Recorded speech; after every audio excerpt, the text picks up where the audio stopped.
بسم اللہ الرحمن الرحیم۔ السلام علیکم۔ سوری وائس میں خوش آمدید۔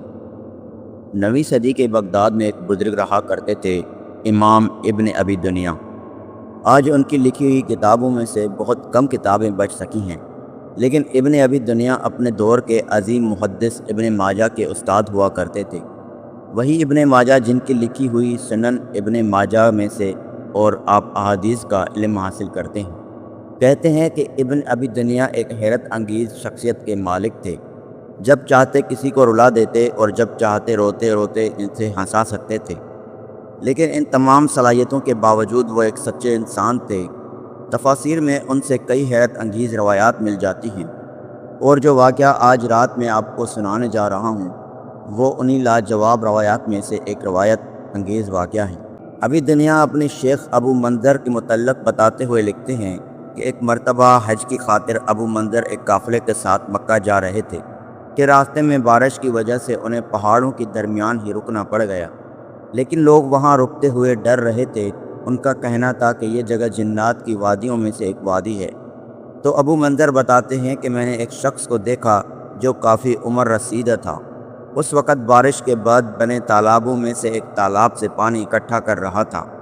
تو میں نے اس سے پوچھا کہ یا شمشیر، یعنی اے محنتی انسان، لوگ یہاں اس طرح کی باتیں کر رہے ہیں تو کیا اس میں کوئی سچائی بھی ہے؟ وہ آدمی بولا، جب میں یہاں آ کر آباد ہوا تھا تو لکڑیوں سے میں نے یہاں اپنا ایک گھر بنایا تھا، لیکن ایک دن میں نے دیکھا کہ پہاڑی بکریوں جیسی کوئی چیز میری طرف چلتی آ رہی ہے، اور یوں لگتا تھا جیسے انہیں کسی چیز سے کوئی ڈر نہیں لگ رہا۔ یہاں تک کہ قریب آ کر وہ مخلوقات جھاڑیوں میں بیٹھے ٹکٹکے باندھے مجھے دیکھنے لگی۔ خوف کے مارے ڈرتے ڈرتے میں نے تیر کمان نکالا اور ان میں سے ایک کی طرف کر کے اپنا تیر چلا دیا، جو کہ سیدھا اس کے سینے میں جا لگا۔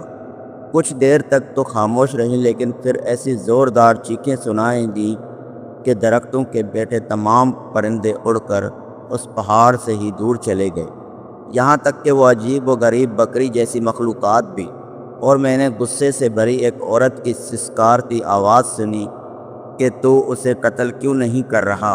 اور پھر ایک مردانہ آواز آئی کہ میں نہیں کر پا رہا، مجھ میں اس کی قتل کی طاقت نہیں ہو رہی۔ پہلی آواز نے ایک مرتبہ پھر سسکارتے ہوئے پوچھا کہ کیوں طاقت نہیں ہو رہی؟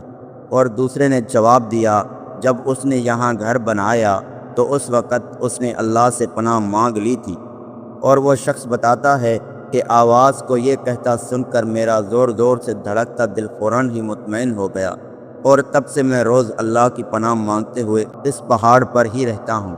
رات گئی اس پہر تاریخ کی صدیوں پرانی کتب سے، اور لائٹس کے نیچے بیٹھے آپ سب کے ساتھ ایک خوبصورت تعریفی محفل پڑھنے کے لیے بہت شکریہ۔ مزید ویڈیوز دیکھنے کے لیے ہمارے چینل کو سبسکرائب کریں، لائک اور فالو کریں۔